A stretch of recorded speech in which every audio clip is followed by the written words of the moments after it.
अस्सलाम वालेकुम वरहमतुल्लाहि वबरकातुहू। आज मैं मौजूद हूँ डेरा इस्माइल ख़ान में और हमारे साथ मौजूद हैं इंजीनियर ज़ियाउर रहमान साहब। जमीयत उलमा इस्लाम के सीनियर रहनुमा भी हैं और जमीयत उलमा इस्लाम का जो डिजिटल मीडिया है उसके कोऑर्डिनेटर भी हैं। आज हम इनसे कुछ सवालात करेंगे और वो सवालात सिर्फ़ मेरे नहीं हैं, बहुत सारे लोग उनके बारे में सोशल मीडिया पे बात करते हैं और एक दूसरे से पूछते हैं, लेकिन उनको जवाब शायद नहीं मिल पाता। तो हम चाहेंगे कि वो जवाब आज हम इनसे हासिल करें और अपने नाज़रीन के सामने पेश करें। अस्सलाम वालेकुम हज़रत, क्या हाल है? सलाम, बहुत शुक्रिया हमारे भाई। क्या हाल है आपके? ठीक है, एहसान, शुक्र अल्हम्दुलिल्लाह। आप खैरियत से हैं? अल्हम्दुलिल्लाह। आपको डेरा इस्माइल ख़ान आमद पे खुश आमदीद। जज़ाकल्लाह, बहुत शुक्रिया। अच्छा हज़रत, सबसे पहले आप ये बताएं कि आपके बारे में ये मारूफ़ है कि आप बहुत हाई एजुकेटेड पर्सन हैं, तो आपकी तालीम असल में है कि आप ख़ुद क्या बयान करते हैं अपने बारे में? मैं तो इस गलतफहमी का शिकार बिल्कुल नहीं हूँ कि मैं कोई हाईली एजुकेटेड आदमी हूँ। मेरे साथ मेरे बरादर मोहतरम मुफ्ती अब्दुल वाहिद कुरैशी साहब बैठे हैं। इनका इल्म मुझसे कोई कई गुना ज़्यादा है, लेकिन जहाँ तक कुछ थोड़ा बहुत पढ़ा है तो मैंने इलेक्ट्रिकल इंजीनियरिंग की university of engineering and technology Lahore से। उसके बाद फिर मैंने मास्टर्स किया कम्युनिकेशन एंड इलेक्ट्रॉनिक्स में university of engineering and technology Peshawar से। और उसके बाद फिर मैं पॉलिटिकल साइंस का एक तालिब इल्म बना। मैंने यहाँ गवर्नमेंट यूनिवर्सिटी से मास्टर्स किया और मैंने गोल्ड मेडल भी उसमें हासिल किया। तो दीनी तालीम के हवाले से जो है थोड़ा बहुत जो मैंने हिफ्ज़ भी किया हुआ है। माशाअल्लाह। और ये नुक्ता आज खुल रहा है। और मैंने तकरीबन कुछ दर्जे जो है तकरीबन शरअ जामी तक के इब्तिदा तक जो है वो मैंने बाकायदा पढ़े हुए हैं। उसके बाद फिर मुख्तलिफ़ और तरीक़ों से उस पढ़ाई को मैंने किसी न किसी तरीके से जारी रखा है। तो कुछ ना कुछ मिक्स अप किया है मैंने इसको। माशाअल्लाह, बहुत अच्छी बात है। अच्छा हज़रत, ये बताएं कि इंजीनियरिंग के बाद पॉलिटिकल साइंस की तरफ आने का रुझान कैसे हुआ आपका? देखिए, अगर मुझसे आप पूछे तो मैं इब्तिदा से ही पॉलिटिकल साइंस का ही तालिब इल्म था। मैं एक ऐसे घर में मैंने आंख खोली कि जहाँ मैंने सुबह भी पॉलिटिक्स देखी, दोपहर को भी पॉलिटिक्स देखी, शाम को भी पॉलिटिक्स देखी। बल्कि अगर मैं आपको बताऊँ तो मैंने जब आंख खोली तो वो ज़िया-उल-हक के अमीरियत का ज़माना था। तो हज़रत मौलाना फजलुर रहमान साहब को मैंने जब थोड़ा बहुत मुझे कुछ होश आया तो मैंने उनको जेल के दरवाज़े तक और घर के दरवाज़े तक आते जाते देखा है। तो इस पूरे सिनेरियो में फिर पॉलिटिकल साइंस ही एक ऐसा सब्जेक्ट बनता है जिसका फिर मुझे शगफ होना चाहिए था। लेकिन पहले मैंने इंजीनियरिंग की तरफ एक ज़हन था तो मैं उस तरफ चला गया। फिर जब मैं इंजीनियरिंग से मैंने दोनों बैचलर भी फिर मास्टर्स भी फिर सारा मैंने कर लिया। उसके बाद मेरा इरादा था कि मैं इंटरनेशनल रिलेशंस में मास्टर्स करूं, लेकिन फिर किसी वजह से मैं पॉलिटिकल साइंस की तरफ आ गया और मैंने पॉलिटिकल साइंस किया ताकि मैंने कहा कि हर तरफ का टेक्निकल भी पॉलिटिकल भी हमारा दीनी भी जो है वो एक कुछ ना कुछ टच मिलता रहे इसमें। बिल्कुल ठीक है। तो सियासी हवाले से आप क्या समझते हैं कि आपने जो तरबियत हासिल की है और आप एक मकाम पे आज मौजूद हैं, तो इसमें आपकी तरबियत पे किसका हाथ है पीछे? बिलाशुबा मैं तो चूँकि हज़रत मुफ्ती साहब को मैंने बहुत कम देखा है, बल्कि मुझे थोड़े थोड़े से उनकी कुछ बातें याद आती हैं उनकी ज़िंदगी की। जो उसके अलावा तो जितनी भी तरबियत हुई है या जो कुछ सीखा है हमने, वो तो ऐसे समझे कि अलिफ से ये तक हमने मौलाना साहब से ही सीखा। तो उन्हीं की तरबियत जो है वो की बुनियाद पर जो है इस जोगे हुए हैं कि हम यहाँ बैठे हैं आपके साथ बात कर रहे हैं। माशाल्लाह। तो आज आप एक बहुत बड़ा डिजिटल नेटवर्क चला रहे हैं JUI का, तो इस नेटवर्क को बनाने में आपको कितनी मेहनत करनी पड़ी, क्या सोच विचार करनी पड़ी और इसके पीछे असल वजह है क्या कि जो आपको ये काम करना पड़ा? आपको पता है हमारे भाई, डिजिटल मीडिया है, सोशल मीडिया उसका एक हिस्सा है। आजकल की सियासत वो इसके बगैर बिल्कुल नामुकम्मल है। आपके पास लोगों तक रसाई के जितने भी असबाब हैं उसमें ये टूल जो है वो सबसे मजबूत तरीन टूल। और बदकिस्मती से जब हमने इसको एनालाइज़ किया तो जमीयत उलमा इस्लाम इस हवाले से लोग वॉलंटरली रज़ाकाराना तौर पर तो काम कर रहे थे और बहुत अच्छे अंदाज में कर रहे थे, बहुत महदूद लोग थे, लेकिन रज़ाकाराना तौर पर बहुत अच्छे अंदाज में वो जमीयत के बयानी को प्रमोट भी करते थे और काउंटर नैरेटिव भी देते थे, वो बयानी का तोड़ भी करते थे। मैं शायद अगर अल्फाज में उनको खराज तहसीन पेश करूँ तो शायद मेरे लिए मुमकिन नहीं होगा कि मैं उनको उस अंदाज में खराज तहसीन पेश करूँ उन साथियों को कि जिन्होंने एक नज़म के न होते हुए भी बेकायदा सही लेकिन जमात के नैरेटिव को प्रमोट भी किया और काउंटर नैरेटिव भी दिया, लेकिन ये नाकाफ़ी था। तो जमीयत उलमा इस्लाम ने सोचा, हमारे अकाबिर ने खुसूसी तौर पर मौलाना साहब ने इसमें हमारी बड़ी रहनुमाई की और कहा कि जी ये ज़रूरी चीज़ है, ठीक है मेरा मैदान नहीं है, लेकिन आप लोग जितना इसमें हमारी सपोर्ट जमात की तरफ से चाहते हैं तो हम आपको सपोर्ट करेंगे।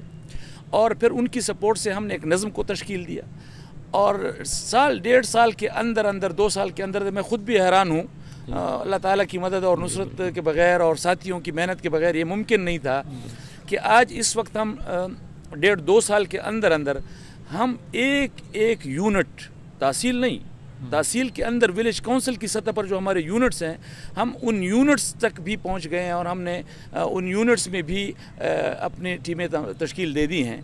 अब पूरे पाकिस्तान में मरकज़ी मीडिया सेल से लेकर फिर सूबाई मीडिया सेल, फिर सूबाई मीडिया सेल से हम आ गए फिर अजला तक, फिर अजला से तहसीलों तक, फिर तहसीलों से अब हमारे विलेज काउंसिल के जो हमारे यूनिट्स हैं उस लेवल तक हमारे टीमें तश्कील पा गई हैं, कोऑर्डिनेटर्स बन गए हैं, एक टीम बन गई है, एक रब्त बन गया है।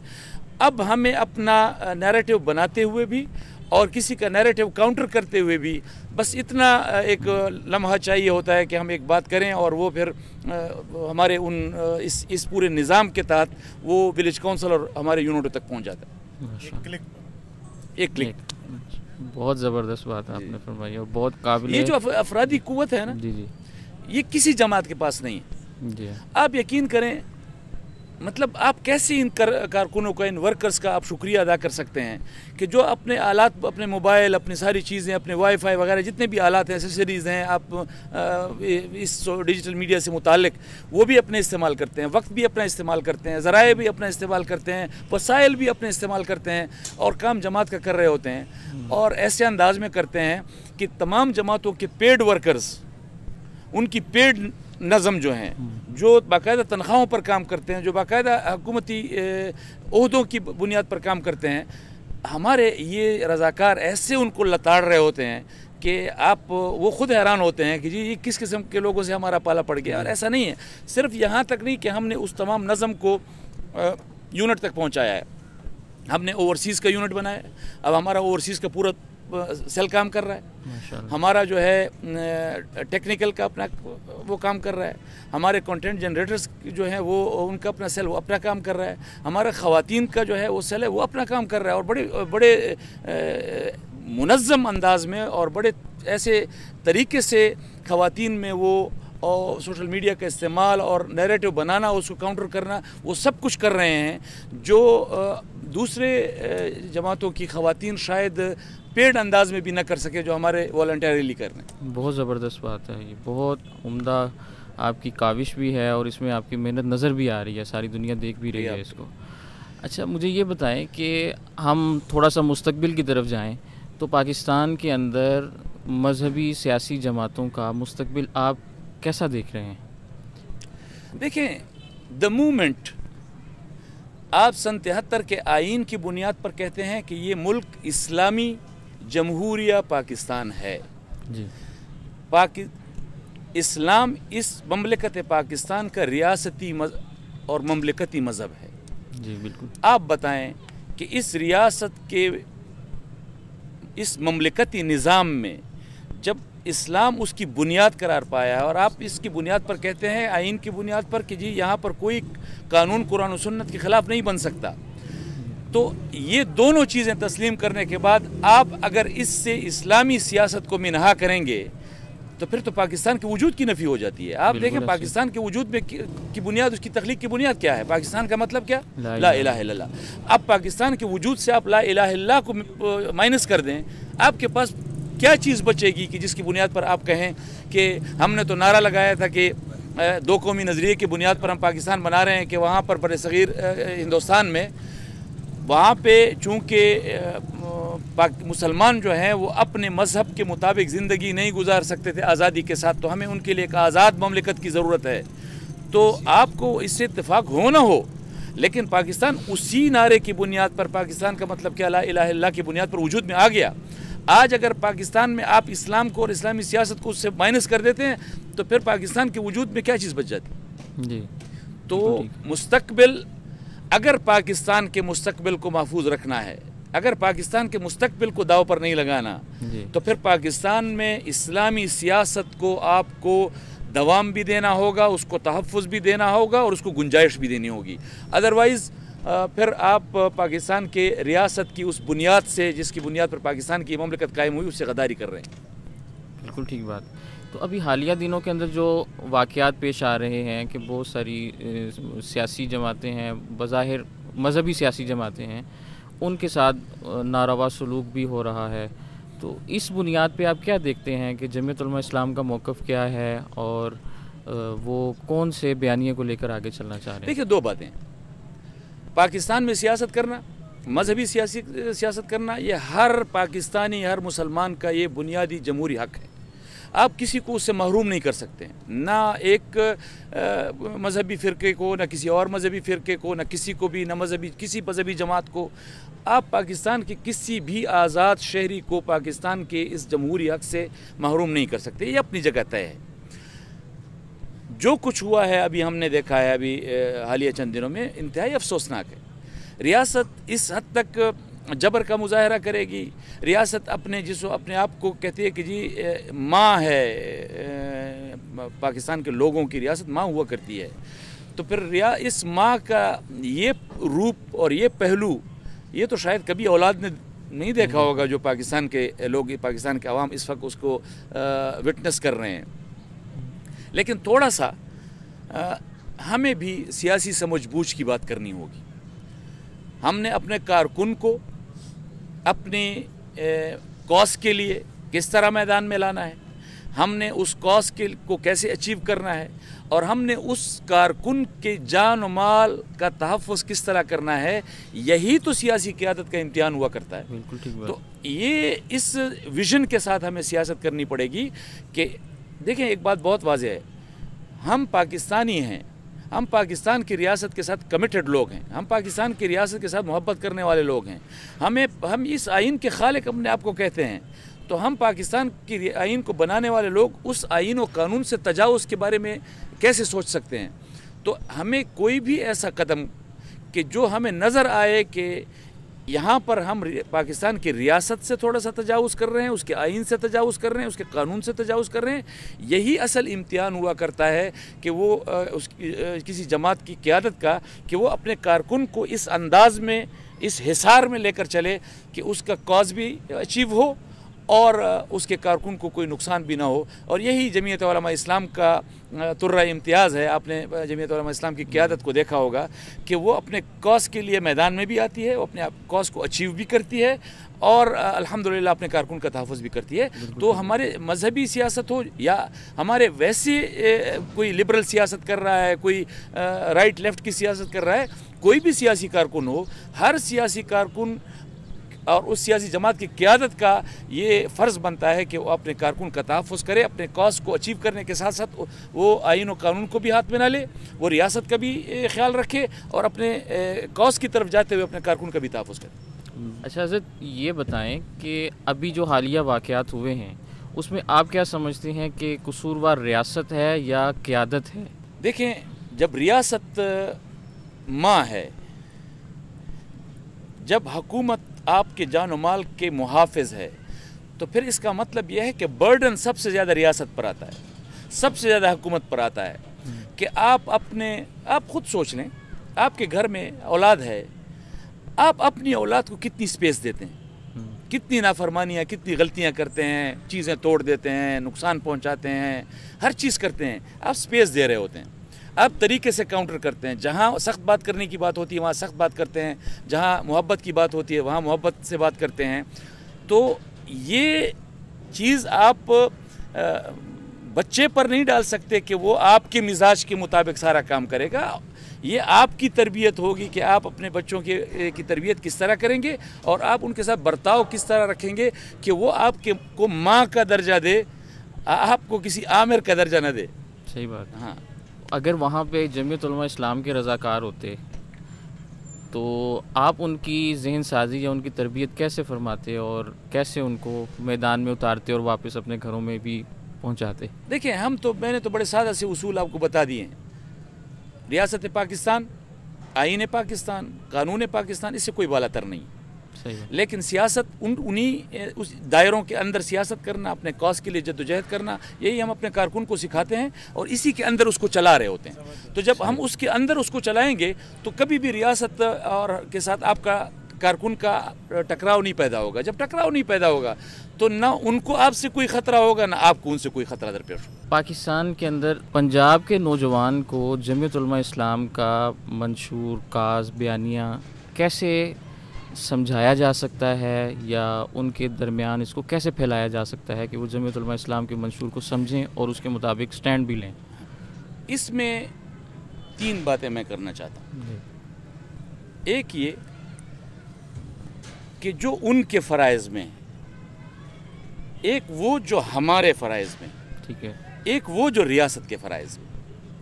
جو ان کے فرائض میں ہے وہ یہ ہے کہ وہ ذرا پاکستان کی تاریخ کو سٹڈی کریں, پاکستان کے تمام ادوار کا جائزہ لیں. آج کا نوجوان جو ہے وہ ہمیشہ پوسٹ 2000 ایرا میں جیتا ہے اور اس کی بنیاد پر بات کرتا ہے. بالکل ٹھیک ہے.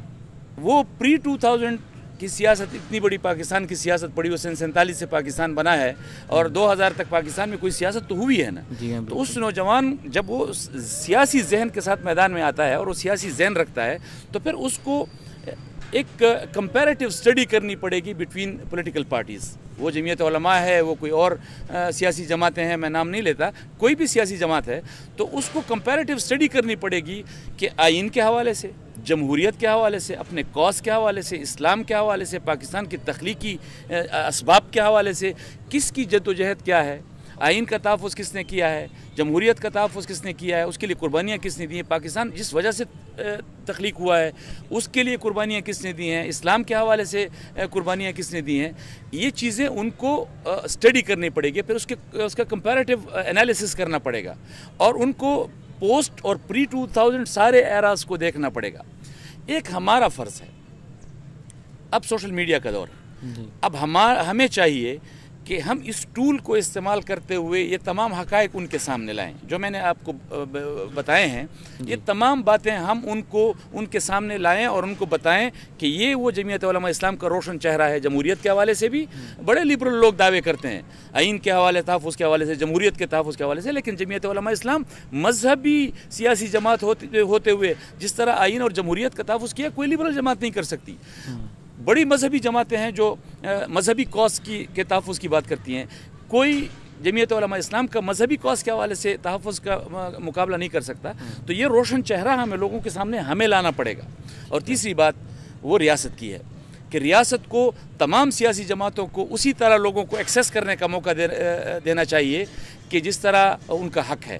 جمعیت علماء اسلام کی یہ شکایت ہے کہ ان کو پنجاب میں لوگوں تک ایکسیس کرنے کے لیے وہ میدان اور وہ سپیس نہیں دیا جاتا جو دوسری سیاسی جماعتوں کو ملتا ہے. اس کے پیچھے کیا خوف کار فرما ہے یہ پاکستان کی ریاست اور ان کی ایجنسیز کو پتہ ہوگا, مجھے نہیں معلوم. لیکن یہ کوششیں انہوں نے بلوچستان میں کی, ناکام ہوئی.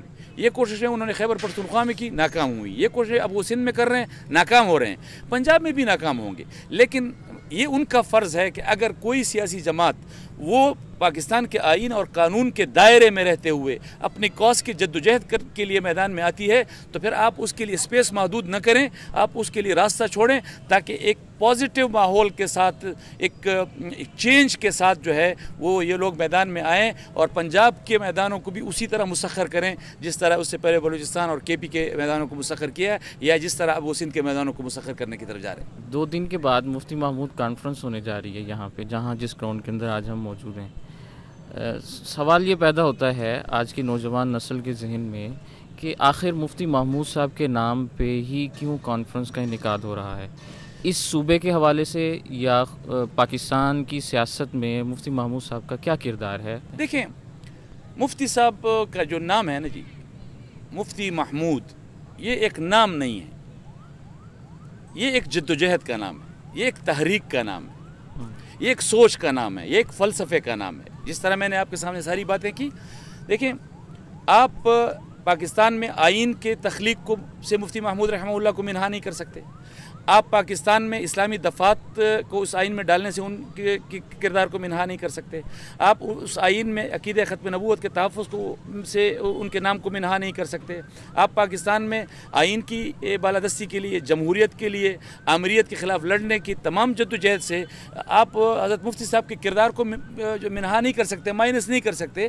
تو اگر پاکستان میں آئین بھی، جمہوریت بھی، اسلام بھی، عقیدہ ختم نبوت بھی، توہین رسالت کے قوانین کا تحفظ بھی، اگر ہم جہت یہ پیکج جو آپ کا دین اور دنیا اور پھر پاکستان کے عوام کی فلاح کے حوالے سے ان کی تمام حقوق کا تحفظ، یہ اگر ایک مفتی صاحب کی ذات میں آپ کو مجتمع ہوتا ہوا نظر آ رہا ہے، اور یہ وہ مشن ہے کہ جس کی بنیاد پر جمعیت علماء اسلام جو ہے اس مشن کو لے کر آگے سیاست کر رہی ہے، تو پھر آپ مفتی صاحب کے نام کو صرف مفتی محمود رحمہ اللہ کے نام سے تعبیر نہیں کر سکتے، اس مشن سے تعبیر کرتے ہیں۔ اور چونکہ یہ ان کی وفات کے دنوں کے ساتھ مناسبت کی وجہ سے 16 کو یہاں کانفرنس رکھی گئی ہے، تو یہ صرف ان کی یاد نہیں، یہ وہ تجدید عہد ہے کہ جو مفتی صاحب نے جو میراث اور جو ایک مشن اور جو ایک علم ہمارے ہاتھ میں دیا ہے، ہم اس علم اور اس مشن اور اس میراث کو اسی طرح آگے لے جا کر پاکستان کی سیاست میں اپنا مثبت کردار ادا کریں گے انشاءاللہ۔ بہت شکریہ انجینئر ضیاء الرحمان صاحب کا کہ وہ ہمارے پوڈ کاسٹ میں تشریف لائے۔